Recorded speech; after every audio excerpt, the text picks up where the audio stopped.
ما هو المخلوق الذي خلق من النار؟ انت بتصور ايه يا صاحبي؟ احنا برنامج مسابقات.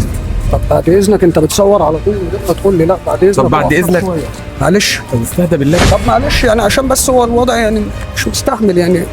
طيب انا بستأذنك اهو، ولو الفيديو ده مش عاجبك همسحه. طب بالله عليك عشان بس هو الوضع يعني مش سامح والموضوع مش حابب اي كلام. فبعد موضوع ايه؟ وضع ايه؟ انا دماغي ما فيها اللي مكفيها والنبي بعد اذنك يعني بلاش بلاش. بس بعد اذنك ممكن بس اقعد معاك دقيقه واحده. طب اتفضل. ولو يا سيدي انت لو انت زعلان انا مش هقوم غير لما اديك الموبايل ده وامسح الفيديو. المايه دي بتاعتك. اولا انا مش جاي اهرج معاك ولا جاي اضحك عليك ولا اي حاجه، يعني انا جيت لك اصلا عشان لقيتك قاعد زعلان ومتضايق وحسيتك كده قاعد مخنوق. بس هو الوضع مش حابب حكاوي والله، لان الدنيا يعني الحمد لله اللي كل واحد فيه يعني. ممكن يكون انا ربنا باعتني ليك سبب. لعل وعسى كلنا اسباب. واحده ست قسما بالله كانت محتاجه 6 مليون جنيه تبرعات علشان تعالج عينين ابنها وتنقذه من فقدان البصر، جمعت في اليومين دول 4 مليون جنيه الحمد لله. جزاك الله خير في خلال عن طريق صفحتنا، فانا ممكن يكون ربنا باعتني سبب ليك. طبعا يعني استاذنك لو حابب ان احنا نتكلم تعالى اتفضل عندي ونتكلم زي ما انت عايز. ماشي. استاذن. خد الميه معاك يا. تعالى يا عم معايا.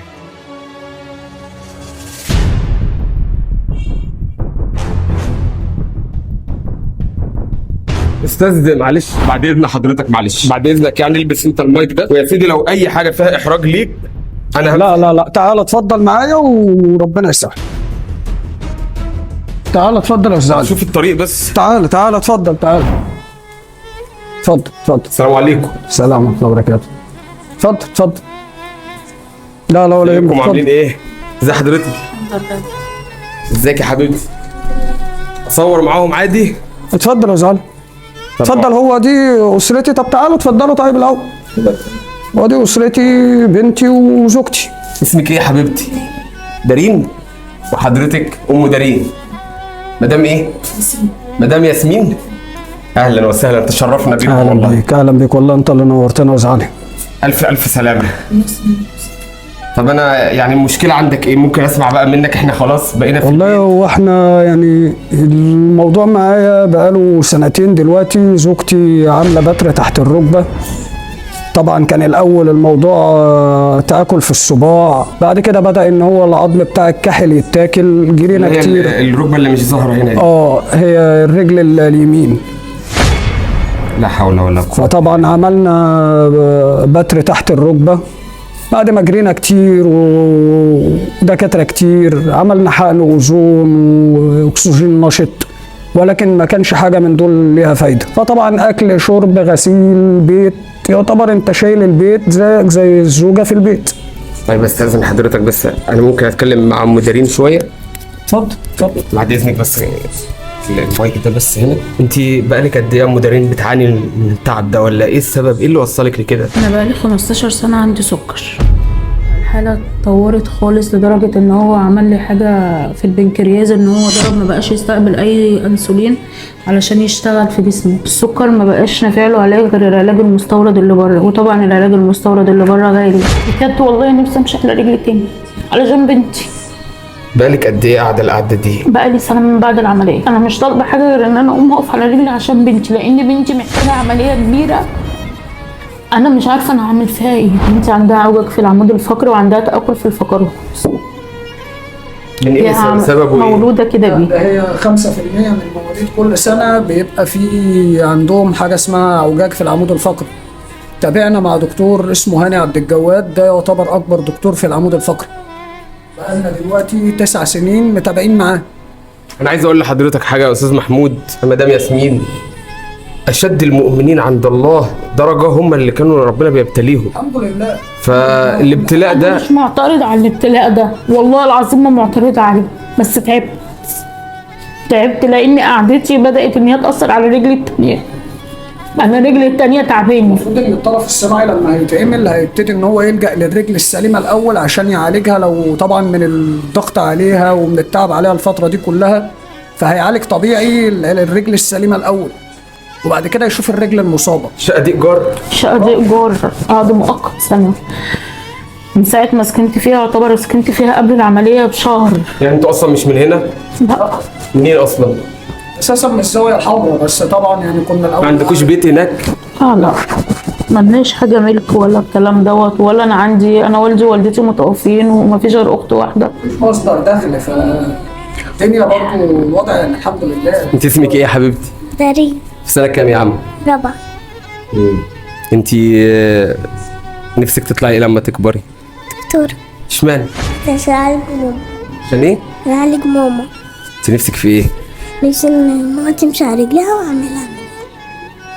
ربنا يديك الصحه يا رب ويفرحك بيها. يا رب. ما تعيطيش بالله عليكي، دموعك غاليه علينا والله. أنا مش طالبة حاجة غير إن أنا بس أعمل الجهاز وحد يشوف موضوع الجهاز ده عملية يجي منين يا بنتي. استاذ محمود؟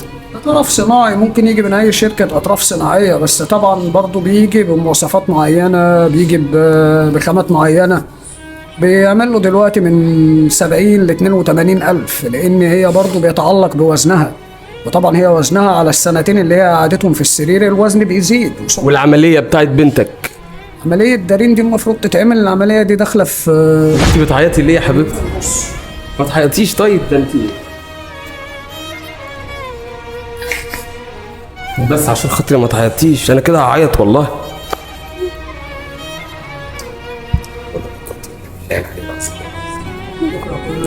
هي تعبت لأنها بتعاني لوحدها، أنا مش معاها. بس انا كده انا اتأثرت يا جماعه، اول مره اعيط في البرنامج بتاعي يا جدعان والله.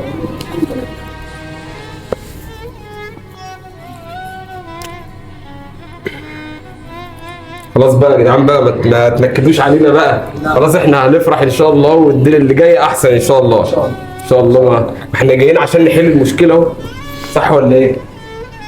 طيب خلاص، بس تفائلوا بالخير تجدوه. يا رب يا رب. العمليه بتاعت دارين محتاجه ايه يا استاذ محمود؟ عمليه دارين تعمل حوالي 1.5 مليون دلوقتي.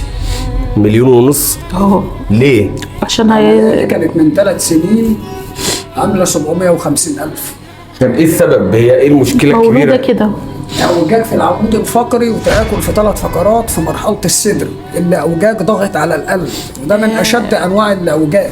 في اعوجاج اصعب من كده بس دوت. طب هي متاثره بايه؟ بص حضرتك هنا، ادي ال3 فقرات الاعوجاج اهو، دول ضاغطين على القلب؟ دول ضاغطين على القلب مرحله الصدر اهي، وادي ال3 فقرات اللي هي هتتشال، ادي 1 2 3، دول هيتغيروا طبعا مع تصليح الاعوجاج. لا الموضوع صعب. الدكتور بقاله 8 سنين بيدينا كل سنه، بيقول لنا السنه الجايه لحد ما هي بس ايه يعني تشد حيلها كده ويبقى في لحم، لان هو لما هيفتح من هنا هيفتح وهيغير فقرات وهيركب شرايح ومسامير وهيغير الفقرات نفسها، فطبعا ده كله محتاج ان البنت تكون يعني شديده شويه. بالله عليك يا اخي، لو انت بتقدر تاخد نفسك وبتنام شبعان، اعمل مشاركه للفيديو ده. استاذ محمود، انت في رقم معاك عليه محفظه باسمك؟ في طب انا هستأذنك بعد ما اخلص التصوير، انا هاخد رقم تليفون حضرتك وهعرضه دلوقتي قدامكم يا جماعه، وهسيب لكم رقم وبيانات الاستاذ محمود ابو ابو دارين زوج مدام ياسمين. هسيب لكم رقمه في التعليقات. انا اول مره في حياتي اعيط وانا بصور مع حد. الناس دي محتاجه اقل حاجه باللي انا فهمته كده 2 مليون جنيه عشان يعملوا عمليه دارين ويركبوا الطرف الصناعي لمدام ياسمين. هسيب لكم انتوا التعليق.